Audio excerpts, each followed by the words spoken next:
Más de 7 millones de mexicanos tienen alguna discapacidad. El desempleo y la discriminación son sus principales problemas. Hoy conoceremos las políticas de inclusión laboral del Consejo de la Judicatura Federal y las campañas que realiza para promover el respeto de los derechos de las personas con discapacidad. Soy Verónica González, comenzamos. Nos proporcionaron los casos a desarrollar uno o dos días antes y finalmente cada operador asume su rol. En el caso de nosotros como defensores públicos federales tratamos de realizar o realizamos una defensa técnica adecuada y siempre tratando de lograr lo mejor para el imputado. Desafortunadamente se ven vulnerados en estos derechos al no permitirles que participen en igualdad de condiciones con las demás personas en los ámbitos como ciertamente comentábamos, laboral, social, profesional, de oportunidades. Entonces se ven limitados estas personas. Fue hace 7 años, tuve un accidente y me lastimaron a la altura de T3, C7, cervical 7. El 77% de los inmuebles que son propiedad del Consejo de la Judicatura tienen una rampa externa. Y esto no solamente alcanza a los que están dentro del Consejo, sino es abierto al público, porque esto permite que el justiciable que tiene alguna discapacidad pueda ingresar por esas rampas. La protección y respeto de los derechos humanos son eje transversal en las políticas judiciales del Consejo, es decir, están presentes en todas sus acciones. Una de ellas es la capacitación a defensores públicos federales. Veamos.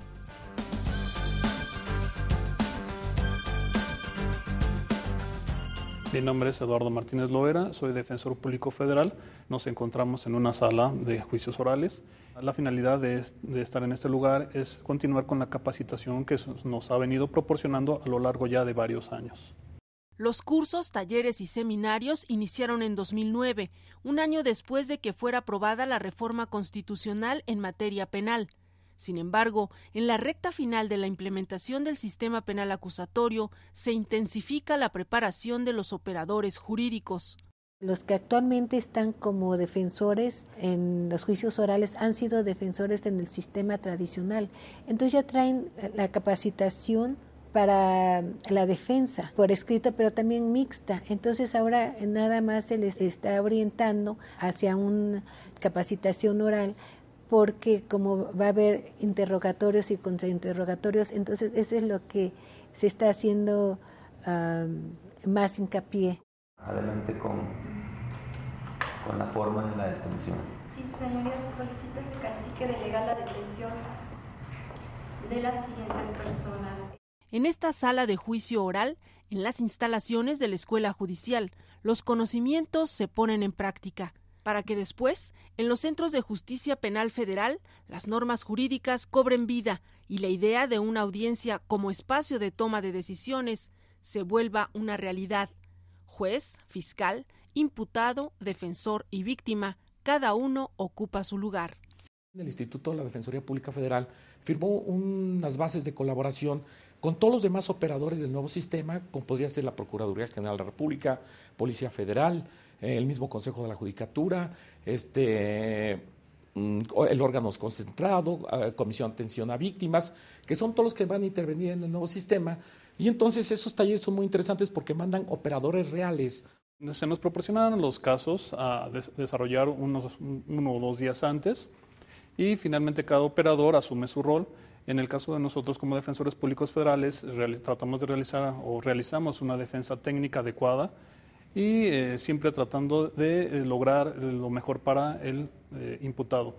Los defensores públicos federales desarrollan habilidades para demostrar que la detención fue ilegal o que no procede la vinculación a proceso y, en el peor de los casos, para lograr que la pena sea lo más corta posible. De lo que se trata es que en este nuevo sistema estemos en una igualdad de circunstancias, se dice igualdad de armas ante el Ministerio Público. Y me parece que eso es un ideal de todas las personas que están sometidas a un proceso, que si se va a desarrollar un juicio en su contra, se le permite defender en igualdad de circunstancias ante la persona que lo acusa. En una primera etapa, el Instituto Federal de Defensoría Pública era quien impartía la capacitación.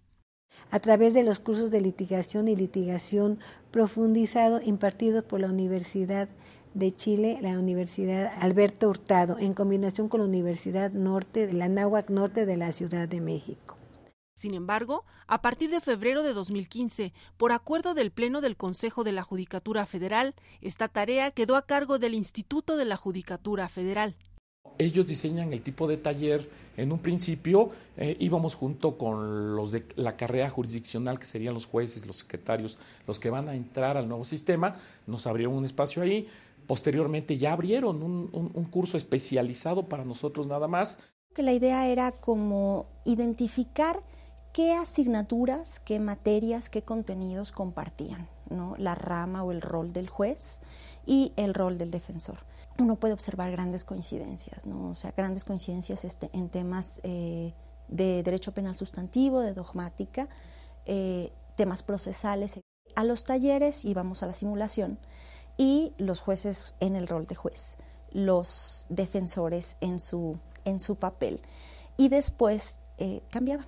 Este cambio de perspectiva, este ponerse en el papel del otro, creo que fue una de las experiencias más interesantes que tuvimos.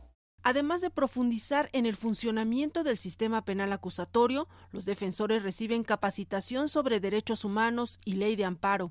Esa capacitación es una formación integral del defensor para su actuación en los juicios orales, que está dando muy buenos resultados, porque actualmente en las entidades que ya funcionan los juicios orales, la mayoría solicita que lo represente un defensor público. Se estima que los defensores públicos federales llevan más del 70% de las defensas que se realizan en los centros de justicia penal federal. Para continuar brindando un servicio de calidad, su capacitación es permanente. Hasta ahora está organizado en 2 fases. La primera es un curso de inducción que se va organizando por etapa de implementación. Una vez terminado este proceso, el instituto da seguimiento a la capacitación de jueces y de defensores. Y lo hace más o menos entre 1 mes y medio a 3 meses. Nosotros acudimos con un curso que le llamamos un curso avanzado. Ahí vemos 2 temas, que es audiencia intermedia y juicio oral. Invitamos a los profesores y a los jueces y a los defensores a que puedan ser observados por el profesor, que está durante 3 semanas más o menos con ellos, y reciben retroalimentación, trabajan algunos temas. Nosotros tenemos esa doble responsabilidad, no solo cumplir con el mandato de una adecuada defensa, sino tener una defensoría pública de calidad. Entonces, eso nos obliga en doble medida a estar más especializados, a estar bien preparados para no violentar esas garantías tan importantes de los ciudadanos. Nosotros llevamos este tipo de asuntos todos los días del año, sabemos de lo que estamos haciendo, estamos capacitados, y entonces ese sería nuestro reto, que la gente crea plenamente en nosotros como operadores del sistema. El Consejo de la Judicatura hoy, Verónica González. Hoy en Derecho a Saber le presentamos un recuento de la reforma constitucional de 2011 en materia de derechos humanos.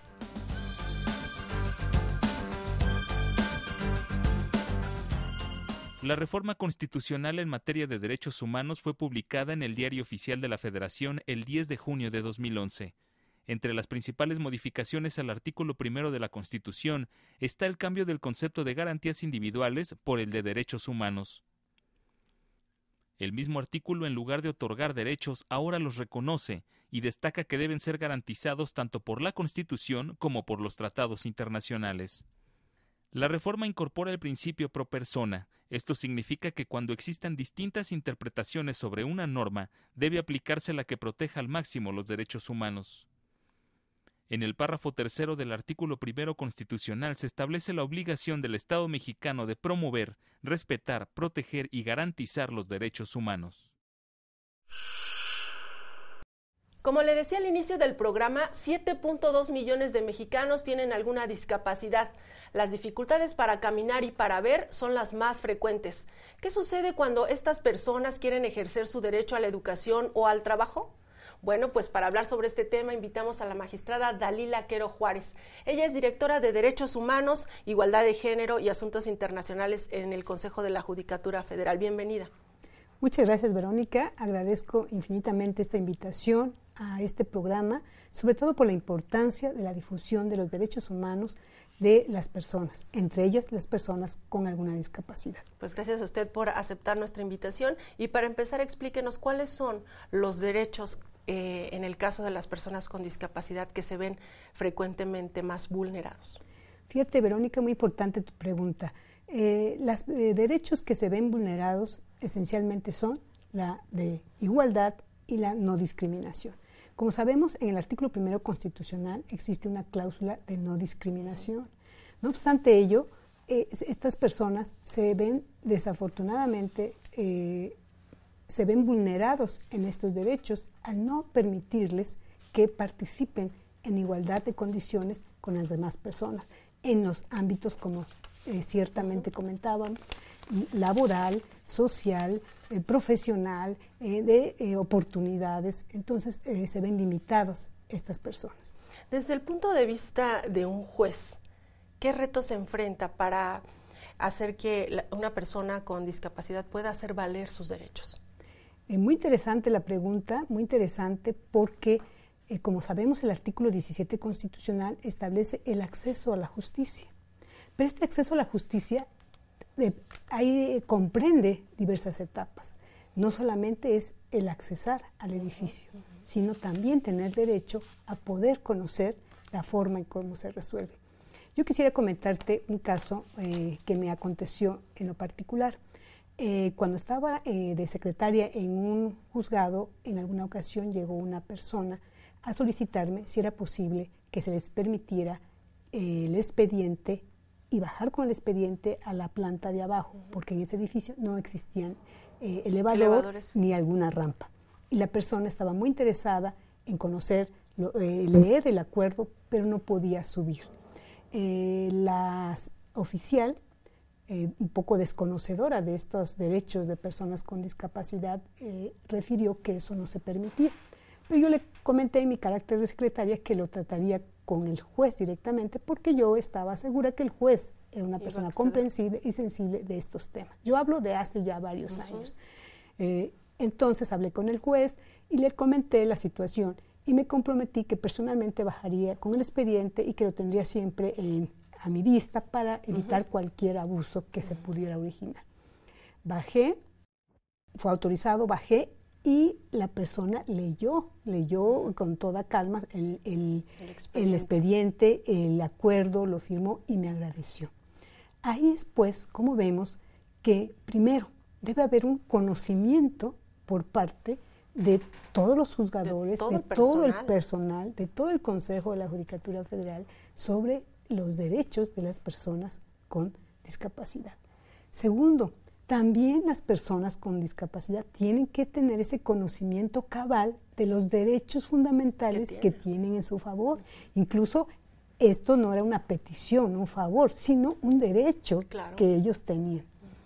Tercero, tiene que haber precisamente que los juzgadores apliquen la normativa internacional y nacional que existe en el tema. Todo esto vinculado con el artículo 1 constitucional en sus reformas del 10 de junio de 2011. Y luego además que haya acceso precisamente físico a los tribunales, como elevadores, rampas, en fin, todo esto. Entonces es una justicia integral la que debe existir. Y tengo entendido que se está trabajando en un plan maestro, digamos, para que todos los edificios del Poder Judicial de la Federación tengan esta accesibilidad. Vamos a hacer una pausa, si le parece bien, y regresamos para comentar sobre este plan maestro. Muchas gracias. Vamos a la pausa y regresamos con más. Estamos en el Consejo de la Judicatura hoy. No se vayan. Hace 7 años tuve un accidente y me lastimaron a la altura de T3, C7, cervical 7. El 77% de los inmuebles que son propiedad del Consejo de la Judicatura tienen una rampa externa. Una persona en silla de ruedas, su única diferencia, digamos, con una que no lo está, es la silla. Entonces, se debería saludar como cualquier otra persona. A veces les ignoramos.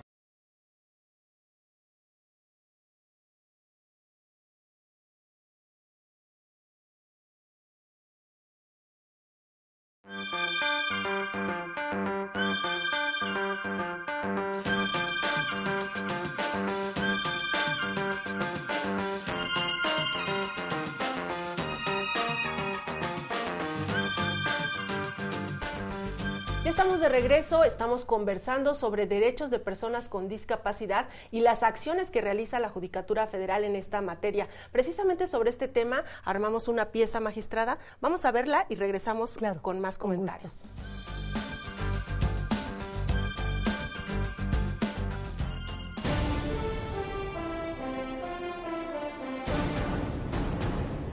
Hace 7 años tuve un accidente y me lastimaron a la altura de T3, C7. Es cervical 7. Entonces, a partir de ahí, pues no siento mis piernas y no puedo caminar. Ernesto es uno de los 7 millones de mexicanos que viven con alguna discapacidad. Aunque en el país los principales detonantes de la discapacidad son las enfermedades y la vejez, en su caso fue un accidente. Tenía 19 años, iba a cumplir 20. No pierde tiempo dando detalles sobre el incidente. Se concentra en el tema que lo ha ocupado en los últimos años. Pues mi madre toda la vida me ha dicho que estudie Derecho, porque ella también es abogada. Al realizar sus estudios se enfrentó a la falta de accesibilidad en edificios, pero sobre todo a la discriminación. Que le pedí a unos compañeros que me subieran y me dijeron, no te vamos a subir. Pero era innecesario eso, no sé. Generalmente me decían, híjole, es que ahorita voy con prisa, o vengo lastimado, o estoy muy cansado y te puedo tirar. No sé, algo así. Pero esa ocasión como que no me pareció. De acuerdo con estudios del Consejo Nacional para Prevenir la Discriminación, 32% de las personas con discapacidad necesitan rampas para sillas de ruedas, 29% un lugar de estacionamiento adecuado, 19% necesitan elevadores especiales para la silla de ruedas y guías o señalamientos para debilidades visuales. Para 18% de ellos, contar con baños que permitan el acceso con una silla de ruedas es básico. Pese a todo, Ernesto no se dio por vencido. Siguió con sus estudios y para conseguir un título de abogado, hizo sus prácticas profesionales. Uno puede elegir la institución que más le convenga y pues yo elegí pues meterme en el Poder Judicial, en una institución federal. Y la más cercana era Nezahualcóyotl. Entonces me fui para allá a hacer mi servicio social 6 meses. Ahí no tuvo mayor problema, y es que aún antes de la reforma constitucional en materia de derechos humanos, para el Consejo de la Judicatura Federal ya era una prioridad la atención a las personas con discapacidad. El 77% de los inmuebles que son propiedad del Consejo de la Judicatura tienen una rampa externa. Y esto no solamente alcanza a los que están dentro del Consejo, sino es abierto al público, porque esto permite que el justiciable que tiene alguna discapacidad pueda ingresar por esas rampas.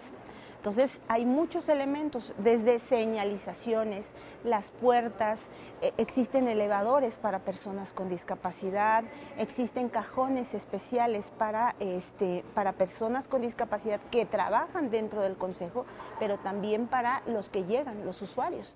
En la universidad le dieron las bases y en los tribunales federales la oportunidad de poner en práctica sus conocimientos en un ambiente incluyente y de absoluto respeto. Lo que me ha gustado mucho es que las personas me tratan así, pues incluso a veces se les olvida, ¿no? Que no puedo hacer ciertas cosas y hasta como que les cae el 20, pero pues me gusta porque no me ven con esa cierta discapacidad, ¿no?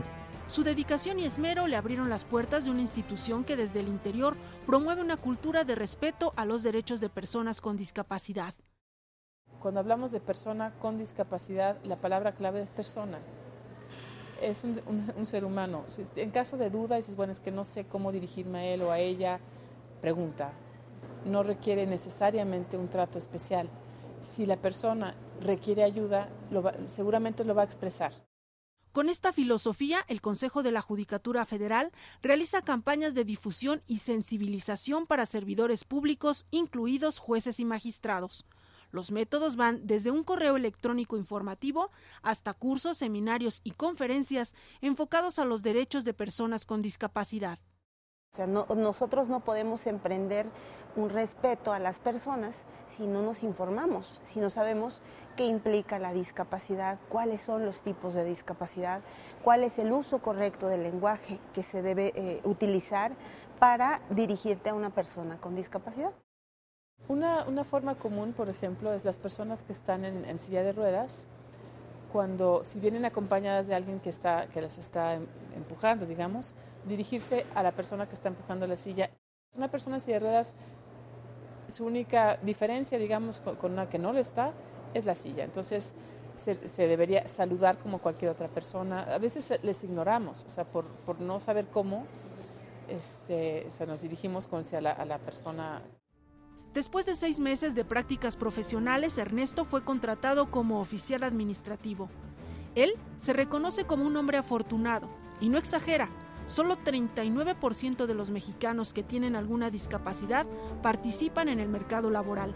La mayoría realizan quehaceres domésticos sin recibir ninguna remuneración. La situación en materia de derechos humanos para las personas que sufren alguna discapacidad es en este país deplorable. Creo que han sido los olvidados de la protección de los derechos humanos en este país. A la gente, al poder político le ha interesado muy poco legislar en materia. La Convención sobre los Derechos de las Personas con Discapacidad, ratificada por México, reconoce el derecho de las personas con esta condición a trabajar en igualdad de circunstancias. Sin embargo, son pocas las empresas o instituciones públicas que cuentan con políticas de inclusión en esta materia. Una política de inclusión laboral no significa que se les va a dar preferencia a las personas con discapacidad o que se van a crear plazas especialmente para ellos, sino que no va a ser un impedimento la discapacidad para que puedan acceder a una plaza. Precisamente así fue que se incorporó Ernesto al equipo de trabajo del 20º Tribunal Colegiado en materia administrativa del primer circuito. Llega la demanda ahí a oficialidad de partes y se remite a Secretaría de Acuerdos. Y hay oficiales administrativos en esa área de Secretaría que ven la demanda y ellos deciden si la admiten o no, que es donde estoy yo. Bajo la gestión del ministro Luis María Aguilar Morales como presidente del Consejo de la Judicatura Federal, se ha diseñado un plan rector en materia de accesibilidad para personas con discapacidad, además de establecer las condiciones jurídicas y materiales que permiten el libre acceso a la justicia de las personas con discapacidad. Y me parece que las instituciones harán bastante en establecer las políticas para que este tipo de personas puedan, en igualdad de circunstancias, tener las mismas posibilidades que cualquier persona que no tiene discapacidad para tener un trabajo y, por supuesto, tener un salario.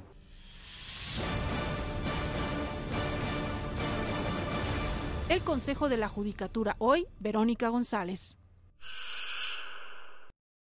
Bien, pues ahí está un panorama de todas las acciones que ha estado realizando el Consejo. Háblenos un poco más a fondo sobre este plan rector de accesibilidad. Ya nos comentaba en el bloque anterior sobre su experiencia, ¿no?, como secretaria en un juzgado para dar acceso, por ejemplo, a un expediente. Así es, efectivamente, y como ya lo comentamos o como ya lo vimos en esta cápsula que se transmitió, sobre la importancia que actualmente le ha dado el señor ministro presidente Luis María Aguilar Morales, presidente de la Suprema Corte de Justicia de la Nación y del Consejo de la Judicatura Federal. Él tiene un énfasis muy especial en su plan de trabajo y tanto al interior del Consejo de la Judicatura Federal como en el dictado de las sentencias.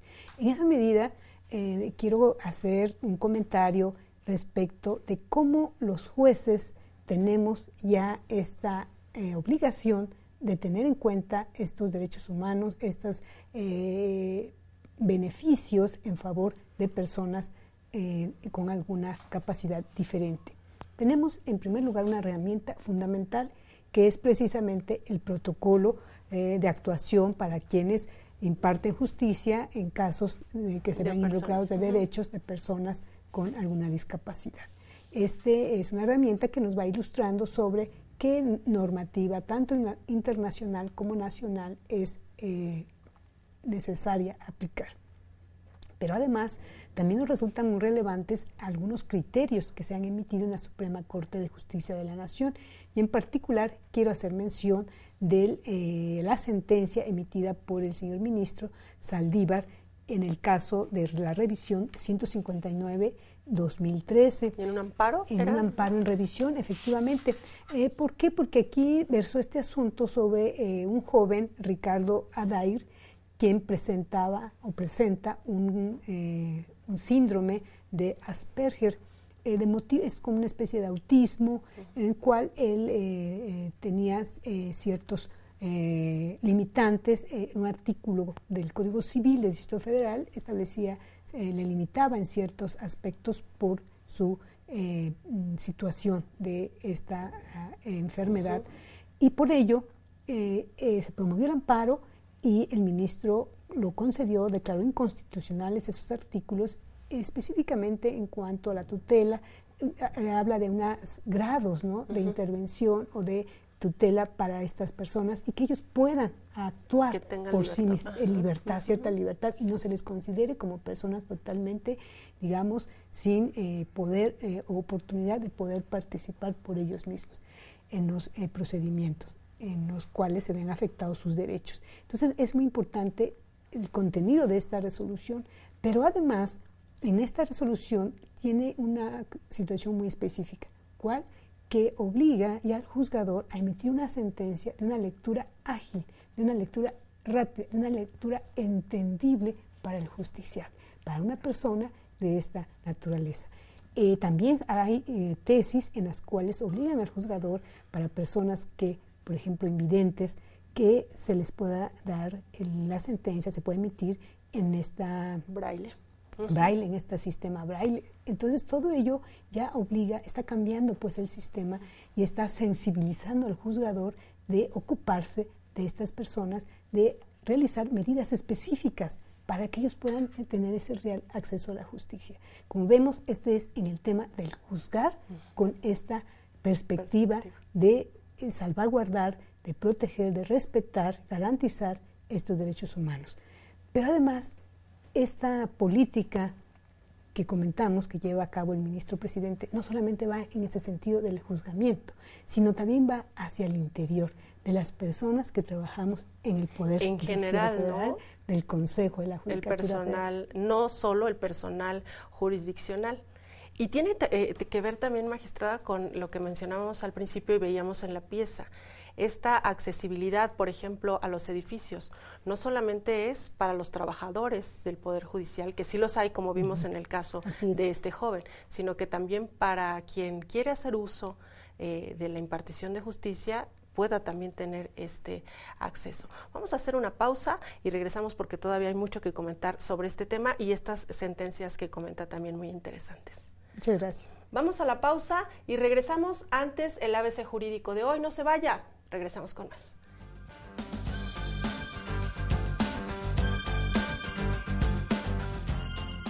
La prueba es un medio de convicción que le sirve al juzgador para tomar una decisión sobre si alguien es inocente o culpable. Hablar de una prueba significa hablar de personas, de documentos, de objetos o cualquier otra circunstancia que permita al agente del Ministerio Público ir estableciendo una línea de investigación. En el nuevo sistema penal acusatorio solo se puede producir o generar una prueba ante un juez. Los datos recabados antes del juicio carecen de valor probatorio para fundar la sentencia definitiva. El juez de control debe asegurarse de que las pruebas sean lícitas, es decir, que se haya obtenido mediante los procedimientos que marca el Código Nacional de Procedimientos Penales. De lo contrario, se dice que la prueba es ilícita y se excluye del juicio. Un ejemplo podría ser cuando el Ministerio Público realiza un cateo sin una orden judicial.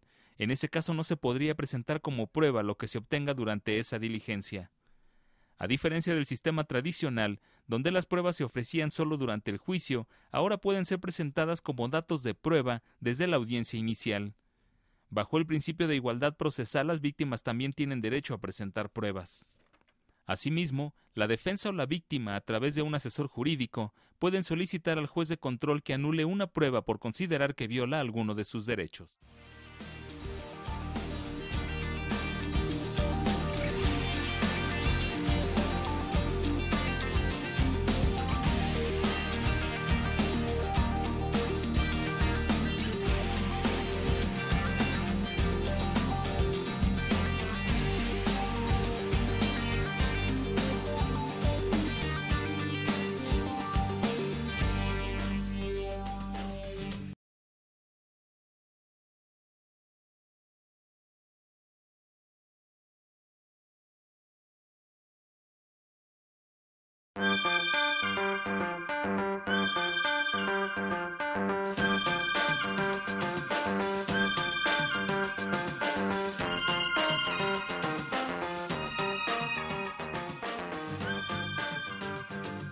Seguimos conversando sobre los derechos de las personas con discapacidad y mencionábamos en el bloque anterior cuáles son las políticas judiciales de inclusión laboral que aplica el Consejo. Así es, Verónica. Como te comentaba, existe una fuerte política en el Consejo de la Judicatura Federal para la inclusión de personas con discapacidad, para que estos derechos se vuelvan una realidad. Y tenemos precisamente, te voy a comentar un caso muy interesante que tenemos en San Luis Potosí, de una joven servidora pública que por situaciones propias de su naturaleza desarrolló una enfermedad que le fue invalidando para poder realizar sus trabajos, específicamente en el área visual. De modo tal que el Consejo de la Judicatura Federal, especialmente la Comisión de Administración, dio una instrucción al secretario ejecutivo de esta comisión para que, con base precisamente en la ley federal que elimina precisamente la discriminación contra las personas, sustentara una serie de acciones y mecanismos a efecto de dotarla de todos aquellos instrumentos necesarios a efecto de pudiera realizar su trabajo como analista CICE. En específico, se le dotó de un software especial, de un escáner, de todos aquellos implementos técnicos necesarios para que pudiera realizar su trabajo en una igualdad de condiciones que una persona que cuenta con una visión al 100%. Entonces, es una medida muy interesante que... una acción concreta, ¿no? Que posibilita a una persona seguir, como usted menciona, desarrollándose de manera en igualdad de circunstancias con sus compañeros. En efecto.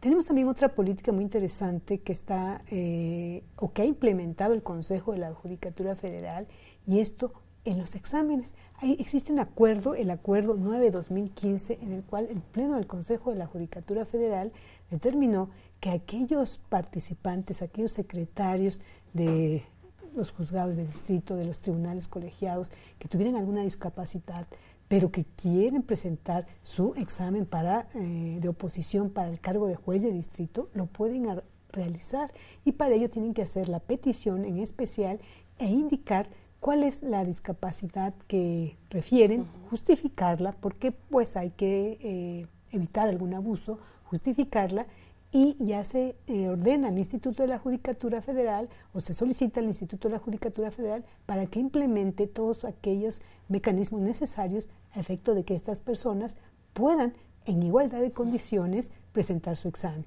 como por ejemplo hacer que los reactivos se les impriman en una letra mayor para que lo puedan leer de una manera más fácil, alguna iluminación especial, si requieren quizás de algún asistente, en fin. Por ejemplo, yo cuando estuve como coordinadora del instituto en San Luis Potosí, alguna persona se presentó con cierta discapacidad para llenar las rueditas de las preguntas, para las respuestas, y también se le dio cierta facilidad para que pudiera hacer... A veces un tiempo extra quizás, ¿no? Para que... Así es. Entonces son todas estas series de medidas para que estas personas con alguna discapacidad pues puedan acceder, insisto, en igualdad de condiciones que las demás personas, pero que también tengan esta oportunidad de poder participar y en determinado momento resultar vencedores, y así se hable precisamente de esta política de inclusión. Veíamos en la pieza que presentamos que en ocasiones uno hasta de manera inconsciente podría tener alguna actitud discriminatoria ante una persona con discapacidad. ¿Esto también puede ocurrir, digamos, en un juicio, que un juez no se pueda percatar y pudiera estar tratando a una persona así? Desafortunadamente puede existir, dada la invisibilidad de esta situación. Yo creo por ello es muy importante que el defensor o la misma persona con alguna discapacidad lo haga del conocimiento del juzgador para que éste tenga ese conocimiento y, dada la sensibilidad del tema, pues pueda realizar alguna medida específica para que pueda tener un real acceso a la justicia. No solo para que pueda acceder al edificio, sino para que esta persona pueda tener una efectiva protección de sus derechos, porque si no lo hace de su conocimiento, quizás el juzgador lo puede ignorar y de una manera indirecta discriminarlo. Y veíamos también como parte de las acciones del Consejo esta capacitación, cursos, seminarios a los juzgadores para que estén pues sensibles a estos puntos, ¿no? Ciertamente, Esta ha sido una preocupación muy grande del Consejo de la Judicatura Federal a través de sus diversos institutos de capacitación. Actualmente la capacitación se centra en el Instituto de la Judicatura Federal y el año pasado se estuvo dando un curso que se llamaba Inclusión Medio Laboral Incluyente. Y esto precisamente tendía a hacer visible esta situación, pero sobre todo sensibilizar para que todas las personas con alguna discapacidad puedan ser incluidas en estos ámbitos laborales. Magistrada, tenemos en el programa una sección en la que salimos a preguntarle al ciudadano qué opina sobre el tema que estamos tratando, en este caso sobre los derechos de las personas con discapacidad. La invito a verla y regresamos con más comentarios y las conclusiones, por supuesto, del tema. Con gusto. Vamos a verlo.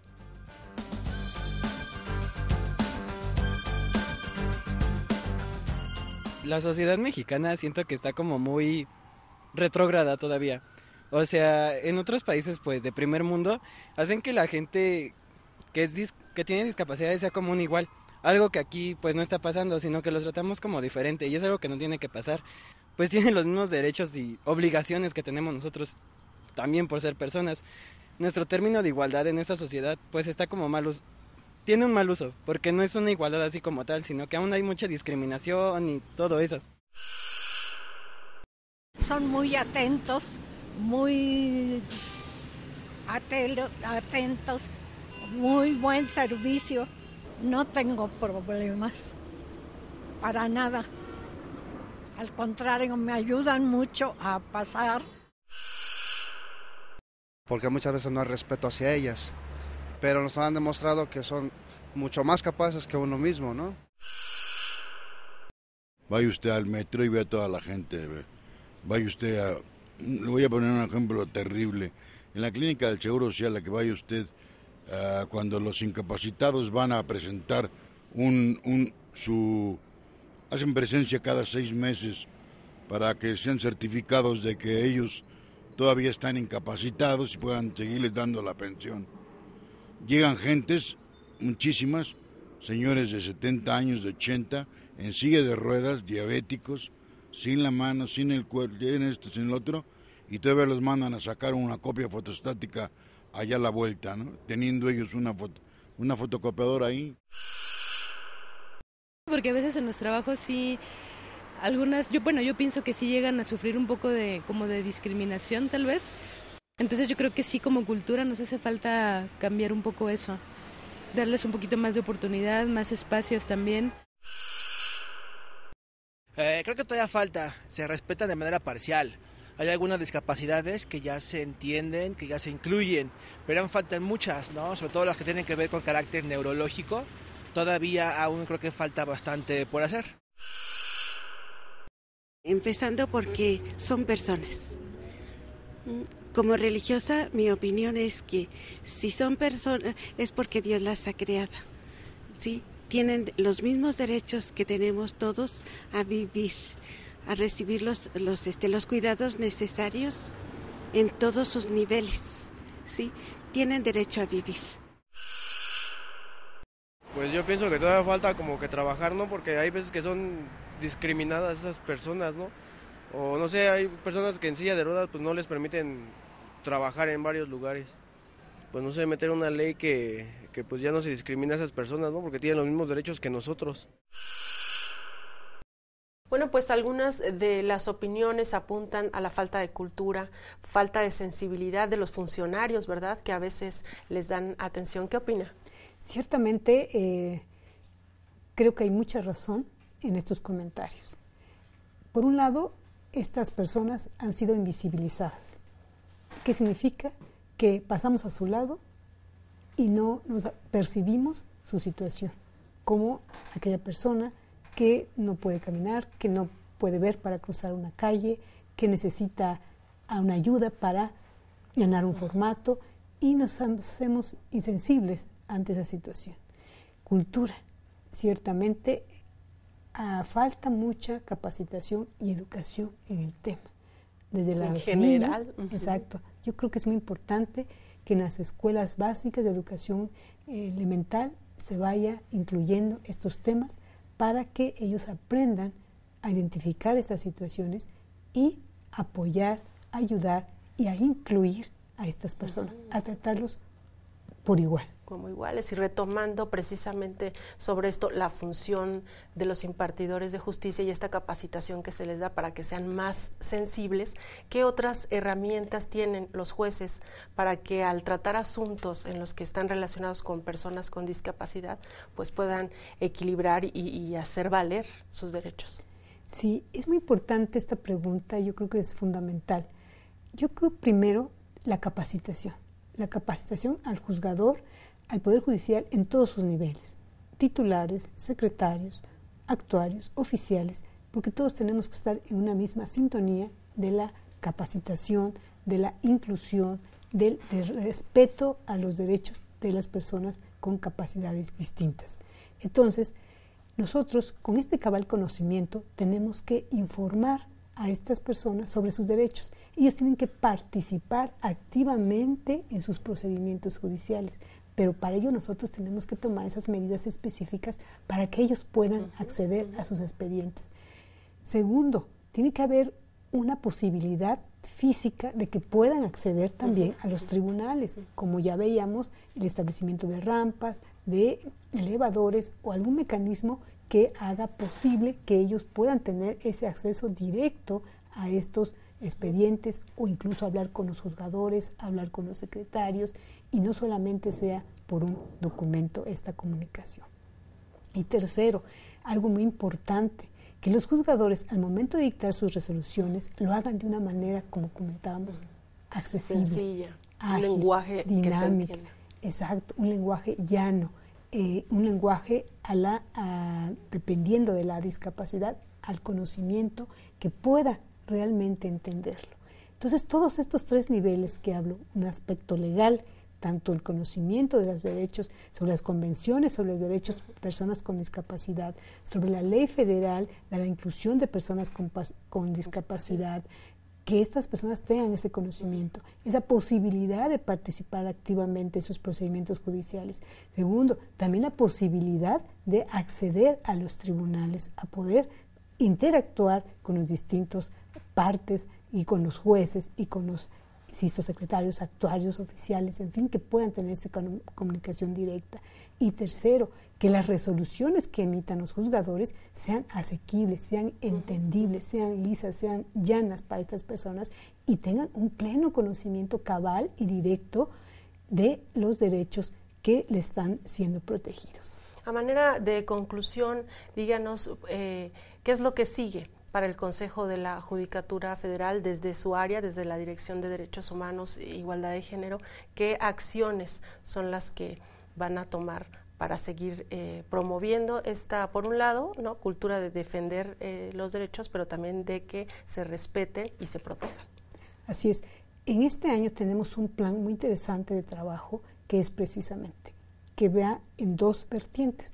Una, al exterior, precisamente, que es la difusión y la promoción de los derechos humanos, pero además la capacitación de nuestros juzgadores en estos temas, ¿sí?, en todos los niveles, de los juzgadores de los órganos jurisdiccionales, titulares, secretarios, actuarios, oficiales, para que se sepa o para que tengan un conocimiento amplio y preciso de estos derechos fundamentales.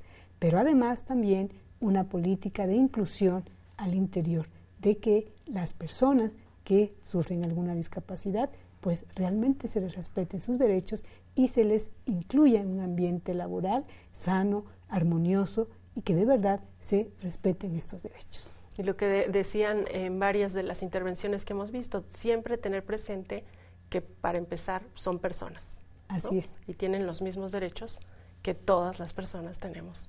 En este caso, los mexicanos, y que están protegidos por la Constitución y los tratados internacionales. Así es, que se respete la dignidad del ser humano, que finalmente esa es la finalidad última de la protección de los derechos humanos. Magistrada Dalila Quero Juárez, nos da mucho gusto que nos haya acompañado en el programa de hoy y vamos a darle seguimiento a las acciones que realiza la Judicatura Federal en esta materia. Muchísimas gracias, Verónica. Muchas gracias por haber estado en este programa y sobre todo que se interesen en estos temas, en esta difusión que es muy importante para el Consejo, para la Suprema Corte, para el Estado mexicano. Muchas gracias. Nosotros vamos a hacer una pausa y regresamos con más información. No se vaya, estamos en el Consejo de la Judicatura hoy. Regresamos.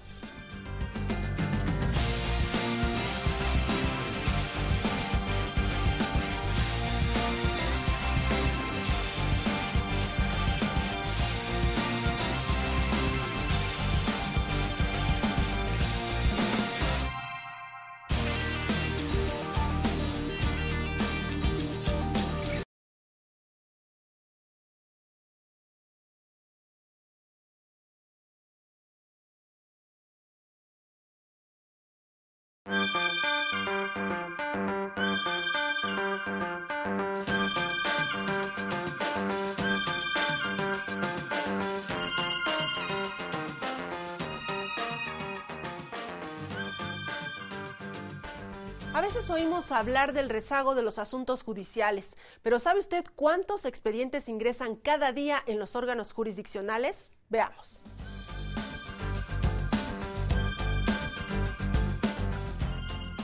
En el periodo de abril a julio de 2015, los órganos jurisdiccionales que integran la Judicatura Federal tenían en existencia 285.167 asuntos. En ese cuatrimestre ingresaron 349.498 expedientes, lo que representó una carga de trabajo de 634.665 juicios y recursos legales. Tribunales y juzgados resolvieron 342.189 asuntos. Durante el mismo periodo, pero en el año 2014, los órganos jurisdiccionales tenían 248.211 asuntos pendientes de resolución. Entre abril y julio ingresaron 330.875 expedientes. La carga de trabajo se ubicó en 579.086 expedientes. De ellos fueron resueltos 327.909.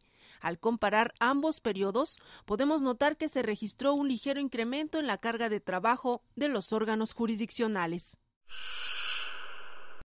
Ya nos vamos, pero antes vea usted esta información.